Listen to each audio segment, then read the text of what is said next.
everyone, welcome back to Cottoverdi. My name's Annette and today we're going to be doing a couple of things in the garden. This is actually a combination video because I started doing some of this a few days ago, so I'm just going to tie all the footage in together. What we're doing today is we are going to be tying in some of our climbing roses and we're going to be cutting back our penstemons finally. So I'm going to explain what I'm doing and show you exactly how I do it. I like to use garden twine when I'm tying on my roses. It's soft and supple and it's not going to damage the stems, and it will probably disintegrate before it has an opportunity to make any damage to the stem of the roses, and by that stage the stem of the rose will be strong enough to hold itself up, or we can just renew the twine. I don't tend to use the plastic or wire ties. I know you can get rubber wrapped wire ties, but I think that twine blends in. It's just much more natural. It blends in so much better. You can't see it. And I know that there are things that have been designed specifically for roses and for tying things in, but I'm a firm believer in using garden twine.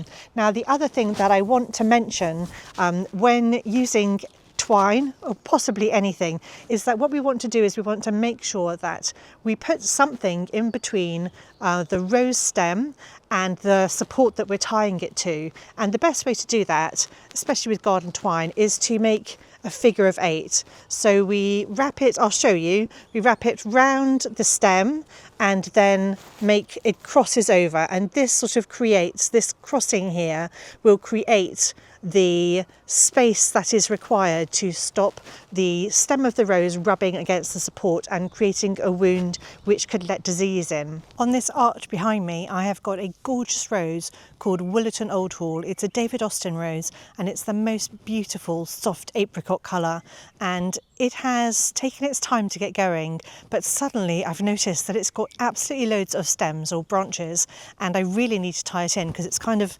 encroaching and blocking the way walking through this archway. So I'm going to tie it in today. Not only that, but if we tie in climbing roses so that they're more horizontal or at least on a slant, then that will stimulate the little buds or the nodes along each branch to grow more side shoots, and it's those shoots that will carry the flowers. So you'll end up with more blooms the more horizontally you can train the branches. So you can see how much this rose is sticking out into the pathway. Sometimes it's a little bit difficult to know where to start when something's got out of control like this, but if we just start with one stem, one branch, and just go from there.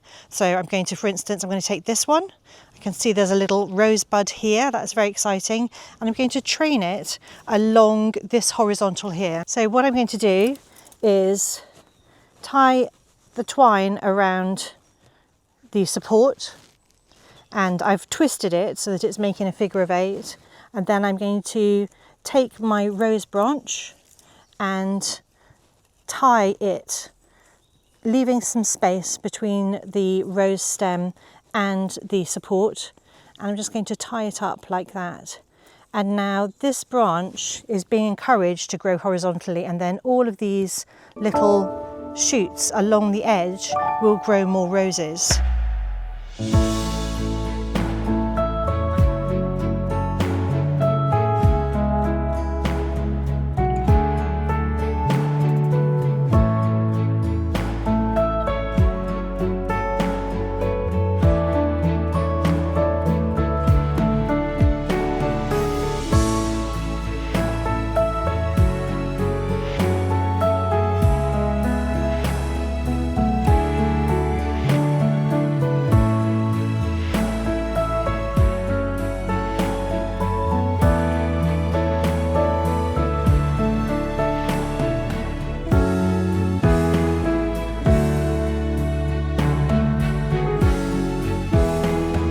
Okay, so I have tied in the Woollerton Old Hall as best I can.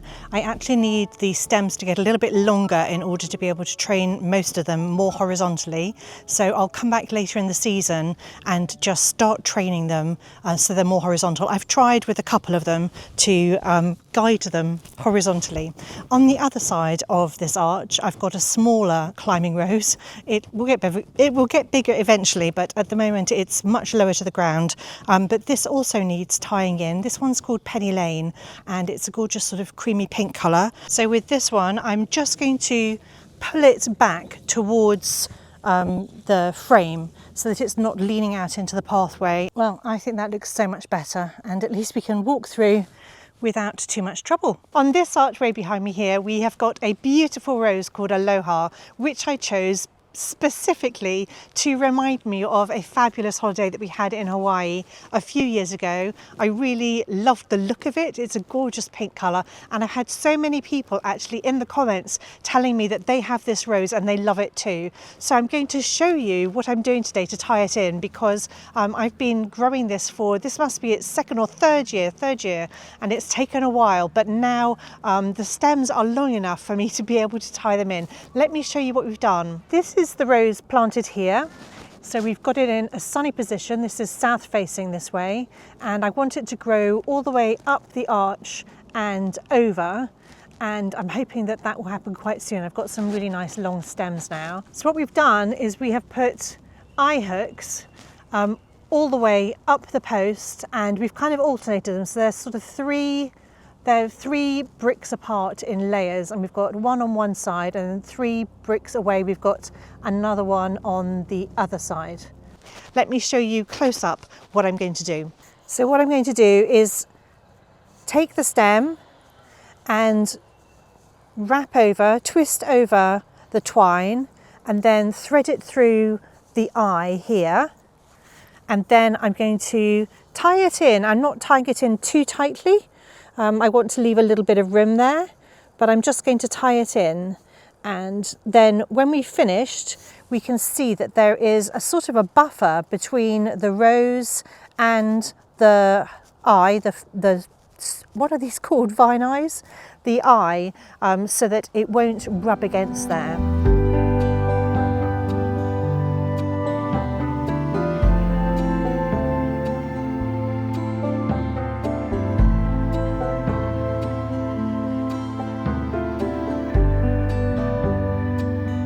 So what I've tried to create here is a system whereby I'm going to be able to train the rose diagonally. So I've got it trained around this hook here, and then as it grows, I'm going to be able to train it to this one here.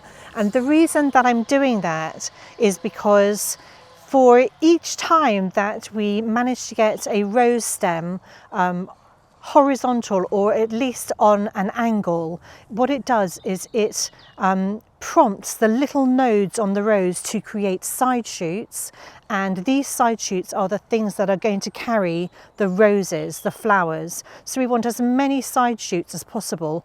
If it was just going straight up like this one is here at the moment, all it's going to do is flower on the end, and what we want is for everything along the length, all those little nodes to wake up. So this one I'm going to train over to there. So this one here, it's kind of running horizontally at the moment. I've got it hooked into an eye here, and then as it grows, the end of this will start growing upwards, and as it grows, I will tie it into this hook here, and then it will come across to this hook here, and so it'll always be at an angle, or as horizontal as I can make it. So that is how I train all my climbing roses. I'm trying to get them as horizontal, or at least on a slope. What we don't want is everything growing straight up, and it's very tempting with a climbing rose to get everything just to go straight up, because then it's as tall as possible, but then you will only have flowers at the very top, and what we want is flowers all the way along the stems. Now what I've decided not to do is I've decided not to, at the moment, not to wrap it round the post of that arch, because my worry is the rose as it grows will just fill in the space in the arch too much and we won't be able to walk through. So I'm going to try to maintain it on 3 sides and then over the top of the archway, but not through the middle, because we need to be able to get through there and it's really not that wide. Behind me here are some of my favourite penstemon. They're called Stapleford Gem, and they're just this gorgeous sort of electric blue, pale blue, pinky colour. They're so pretty, and it's really important not to cut back our penstemons in the autumn because they need a fair bit of cover. If they're really leggy, you could sort of cut them back by a third and then leave the rest of it so that they get that protection through the winter. And then once your last frosts have passed, you can cut them back to ground level or where you can see the first sign of green shoots. Now, most of our penstemons, if you live in a similar environment to me, they will be breaking ground and sending up new shoots from the base right now, so it'd be really easy to see where to cut back to, and this will promote new healthy growth rather than the woody leggy growth that's just going to flop everywhere. So I've got two penstemon here. I've got one just here at the front and then one further back over there, either side of this tree actually, and we can see there's like a mound of old growth here, but right at the base there's lots of new shoots. So if I move some of this old leggy growth away, we can see all of the new growth down here, and this is what we want to keep, and we don't want to keep any of this really old stuff here. So I could just gather up all the stems, but in doing that I might chop off the heads of some of these new shoots. And what I'm doing with each of these stems is I'm going down and I'm looking to where I can see a green shoot coming up. So I can see a green shoot just on there, just there, and I'm cutting down to that spot there where there's a green shoot. And if I can't see any green shoots, I just cut down really low.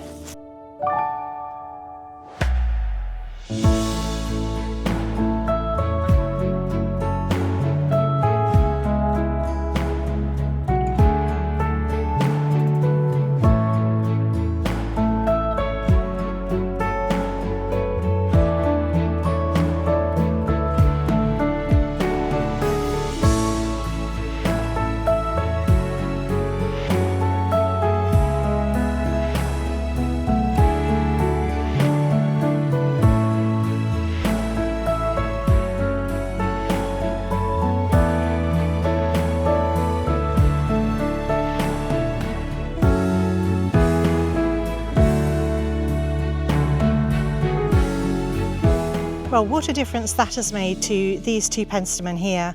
I've got so much more tidying up to do. We've got this whole border here that we need to sort out. My purple lilac is just about to start flowering. Can't wait for that. So let's cut back this penstemon. This one is called Penstemon Laura. So it's got a white throat and bright pink around the sides, around the edges. This peony that's just coming into bud here on the end, this one's called Angel Cheeks. So all this top dead sort of foliage here, I mean it's not all dead, but I'm not going to keep any of it. I'm going to cut this right back down to the base, and what we can see here in the middle, this is all the new fresh growth that we want to keep. So I'm just going to cut these back down to where I can see a little shoot coming out of the edge. You could cut it right back if you want to, but it's not necessary. So I'm just cutting it back to a join, and that's one of the things you should probably always do when you're cutting anything back, is just cut it back to a leaf joint or a node or something like that. See, there's a little thing, little side shoot growing there. So I'm just going to cut this stem back to that point. And we're just refreshing the whole plant, and then all of this is going to flower.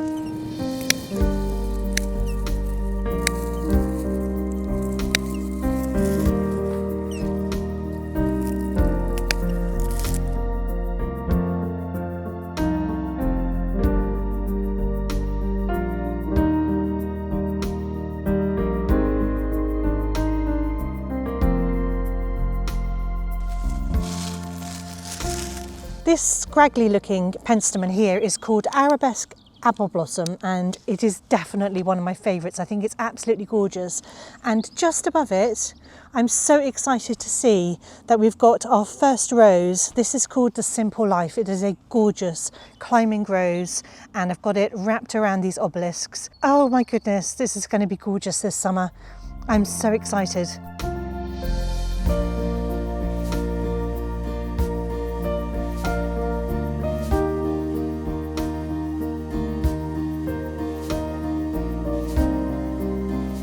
These are a penstemon called Apple Blossom, so they're different to the Arabesque Apple Blossom, which is much more on the creamy white side. The apple blossom penstemon are very much pinker, and they've also got smaller leaves and smaller flowers.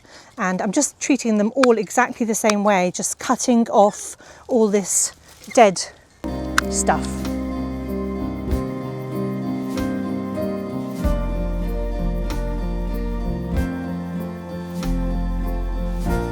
But that's it for today. I really hope you've had fun with me in the garden, and maybe it has spurred you on to tie in some of your climbing roses and cut back your penstemons as long as you've passed your last frost date, which I think we have here. We're still having some cold nights, but I don't think we're going to get any more frost. Anyway, I really hope you've enjoyed it. Thank you so much for watching, and I'll see you all next time.